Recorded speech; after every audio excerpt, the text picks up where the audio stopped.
Salut à tous, c'est Antoine Moreau. Si vous aimez les voitures, vous êtes au bon endroit.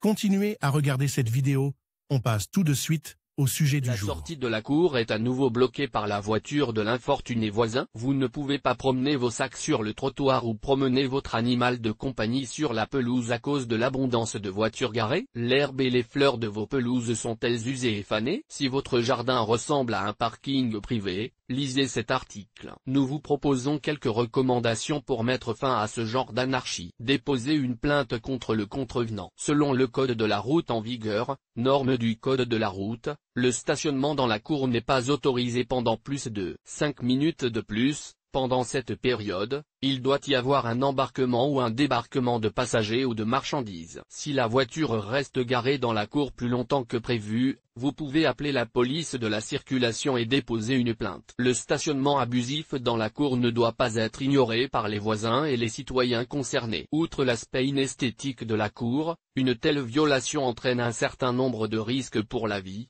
Par exemple, l'impossibilité d'accès pour les services d'urgence. Il est nécessaire de lutter contre les contrevenants avec des mots et des actes. Si les remarques verbales adressées aux contrevenants restent lettre morte, il faut passer à des moyens plus radicaux. Vous pouvez vous plaindre du stationnement abusif auprès d'organismes et de comités spécialisés. Vous pouvez résoudre une situation difficile en vous adressant au service de police du district, en appelant un policier de quartier. Pour rendre l'événement public, invitez des représentants d'organisations publiques.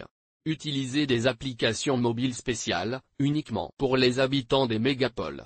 Discutez du problème avec les députés de votre district, quartier. Mais le moyen le plus efficace est de contacter la police de la circulation. Le personnel autorisé mènera les conversations et punira les contrevenants. Comment rédiger une plainte? Dans les organismes habilités, n'oubliez pas de vous munir de documents attestant de votre identité. Contactez le bureau d'information pour savoir qui est responsable de ces situations. Décrivez en détail l'essence du problème, combien de temps il dure, pourquoi il interfère, quelles sont les conséquences qu'il peut avoir. La plainte déposée auprès de ces autorités doit également contenir des preuves directes de la culpabilité. Ce n'est pas obligatoire, mais souhaitable. Il peut s'agir d'images provenant de caméras de vidéosurveillance, de photos sur le téléphone avec la date, d'une confirmation verbale, de voisins capables, de 3 personnes. Le territoire adjacent n'est pas contrôlé par la police de la circulation. Il est donc important de coordonner les activités de cet organe et de l'administration municipale afin de punir le contrevenant. Le stationnement sur des places non prévues est passible d'une amende. Le montant de l'amende varie de 1000 à 5000 roubles. Pour un stationnement sur le trottoir, le conducteur devra payer de 1 à 3000 roubles. Dans les cas extrêmes,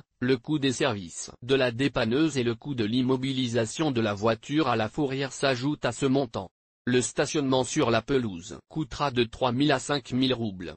Si la voiture bloque le passage du matériel de lutte contre l'incendie, l'amende peut aller jusqu'à 2000 roubles. Vous savez maintenant vous plaindre d'un stationnement abusif dans la cour. Pour obtenir un résultat notable en un minimum de temps, il convient d'impliquer tous les voisins et le grand public dans le problème. La publicité et un contrôle strict de la part des résidents sont la clé d'une solution rapide au problème.